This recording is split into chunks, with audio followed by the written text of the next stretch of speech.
नमस्कार, या व्हिडिओमध्ये आपलं स्वागत आहे। आज मी दही वडे बनवणार आहे। त्यासाठी मी 5 तास उडदाची डाळ भिजवली आणि बारीक फाईन पेस्ट करून घेतलेली आहे, हे पाहू शकता। आणि हे पीठ आपण एकाच दिशेने असं छान फेटायचं। हे पहा, मी हे 5 मिनिट पीठ छान फेटून घेतलेलं आहे। ते आपण तयार आहे का पाण्यात टाकून बघूया। हे पहा, पाण्यामध्ये असं पीठ टाकायचं, असं वरती तरंगल्यानंतर ते फ्लफी झालं असं समजायचं। पहा, हे पाण्यावर पीठ छान तरंगत आहे, तर हे पीठ आता दही वड्यासाठी तयार आहे। यात मी हिरवी मिरचीची पेस्ट टाकत आहे, जिरे, चवीपुरतं मीठ, छान मिक्स करून घ्यायचं आणि आपल्याला हे वडे तळून घ्यायचे। हे पहा, आपलं हे वड्याचं पीठ तयार झालेलं आहे। हे पहा, मी इथे फ्रेश दही घेतलेलं आहे, छान फेटून घेणार आहे दही वड्यासाठी। दही सपकच आहे, जास्त आंबट नाहीये, फ्रेश आहे। साधं मीठ, काळं मीठ, जिरे पावडर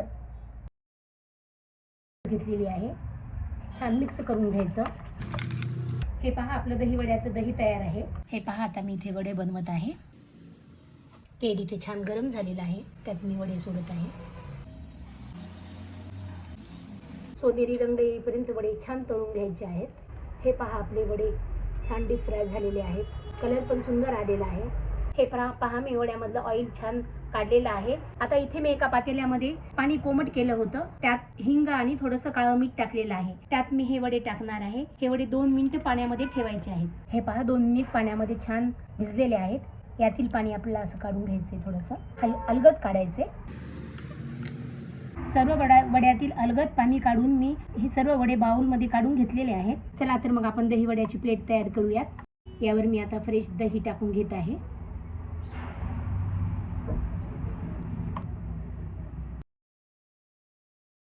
हिरवी चटणी, थोडीशी कोथिंबीर, यावर थोडासा चाट मसाला टाकत आहे मी। चला तर मग खाण्यासाठी आपले दही वडे तयार आहे।